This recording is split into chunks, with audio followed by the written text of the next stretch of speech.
Di sini kita masuk ke bab 4, yaitu tentang gejala kuantum. Pengertian dari gejala kuantum. Gejala kuantum adalah fenomena-fenomena yang terjadi pada skala atom dan subatom, di mana hukum-hukum fisika klasik tidak lagi berlaku dan digantikan oleh prinsip-prinsip mekanik kuantum. Pengertian dari radiasi benda hitam adalah suatu sistem yang dapat menyerap semua radiasi kalar yang mengenai benda atau sistem. Pada prinsipnya, semakin tinggi temperatur suatu benda, energi kalor yang dipancarkan semakin besar pula. Dalam hal ini, energi kalor dan intensitas radiasi termal sangat bergantung pada bentuk, kondisi, dan permukaan yang dimiliki benda. Contoh radiasi benda hitam dalam kehidupan sehari-hari. Yang pertama adalah alat panas listrik. Panas listrik termasuk contoh konsep radiasi benda yang hitam yang mudah ditemui. Alat ini dapat memancarkan sinar inframerah. Yang kedua adalah dalam sistem pembangkit listrik, panel surya berperan penting untuk mengubah energi panas yang telah diserap menjadi listrik. Yang ketiga adalah termos. Termos terdapat lapisan perak pada bagian termos yang berfungsi untuk melindungi termos dari pemindahan kalor radiasi. Yang keempat adalah efek rumah kaca. Penyebab global warming salah satunya yaitu efek rumah kaca. Panas matahari menghasilkan radiasi ke bumi dan kembali dipantulkan, sehingga terjadi penyerapan oleh gas atmosfer. Yang kelima adalah pemakaian hitam. Pakaian hitam cenderung lebih mudah menyerap panas. Oleh karena itu, apabila mengenakan baju hitam saat keadaan terik siang hari, maka akan terasa panas. Yang keenam adalah kendi. Kendi adalah tempat yang digunakan untuk menampung sejumlah air.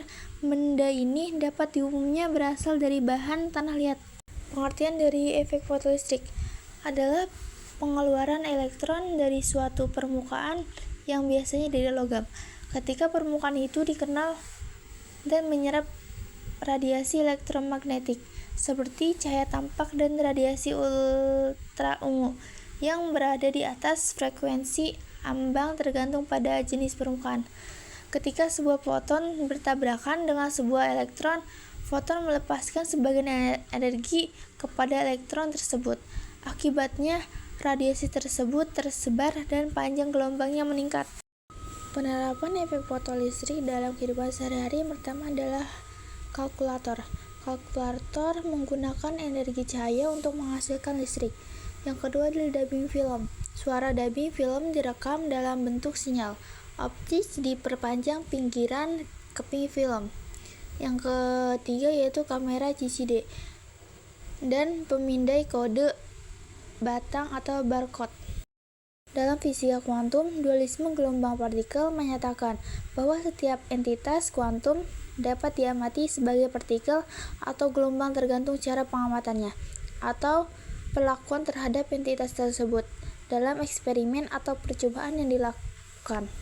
Misalnya, dalam percobaan celah ganda, cahaya dengan panjang gelombang tertentu ditembakkan ke dinding atau di lempengan yang memiliki dua celah paralel yang terpisah dengan jarak yang sama dengan panjang gelombang cahaya tersebut dan di belakangnya terhadap layar untuk menangkap cahaya yang melewati kedua celah itu.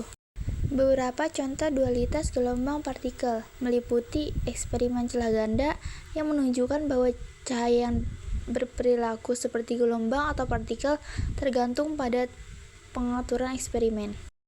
Kesimpulan dari bab ini yaitu fisika kuantum ada di sekitar kita.